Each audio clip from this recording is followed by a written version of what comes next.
Welcome back to three sisters kitchen. പുറത്ത് നല്ല മഴ പെയ്യുന്നുണ്ട്. ചൂട് കഞ്ഞിയും ഒരു ഡിഫറെന്റ് ആയിട്ടുള്ള പപ്പടവും ആയാലോ. ഇനി നമുക്ക് ആ പപ്പടം എങ്ങനെ ഉണ്ടാക്കണ്ടേ നോക്കിയാലോ. അമ്മ കാണാതെ കുറച്ച് ഉണക്കമുളകും ചെറിയുള്ളിയും എടുത്തു.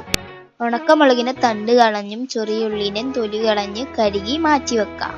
എന്നിട്ട് നമുക്ക് കുറച്ച് പപ്പടം ചെറിയ ചെറിയ കഷ്ണങ്ങളായി കട്ട് ചെയ്ത് മാറ്റി വെക്കാം. വൃത്തിയാക്കി വെച്ച ചെറിയുള്ളിയും ഉണക്കമുളകും മിക്സിയിലെ ജാറിലോട്ട് ഇടുക. 2 കറക്കം അടിക്കുക, ഓവർ അരിഞ്ഞു പോകരുതേ.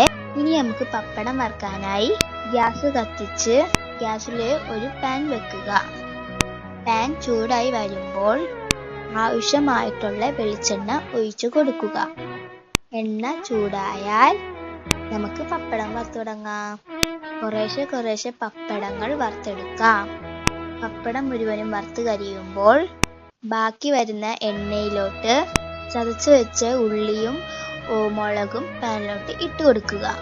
ഇത് ചെറുതായി മൂത്ത് തുടങ്ങുമ്പോഴേക്കും ഇച്ചിരി ഉപ്പിട്ട് കൊടുക്കുക. ഉള്ളിയും മുളകും നല്ലോണം മൂത്ത് വരുമ്പോൾ നമ്മൾ വറുത്ത് വെച്ച പപ്പടം അതിലോട്ട് ഇട്ട് ഇളക്കി യോജിപ്പിക്കുക. നമ്മുടെ സ്പെഷ്യൽ പപ്പടം റെസിപ്പി തയ്യാർ. നിങ്ങൾ എല്ലാവരും ഇത് വീട്ടിലുണ്ടാക്കി നോക്കി അഭിപ്രായം പറയണേ. ഞാൻ ചൂട് കഞ്ഞിയും പപ്പടവും ഒരു നെല്ലിക്കയും കൂട്ടി കഴിക്കാൻ പോവാണേ.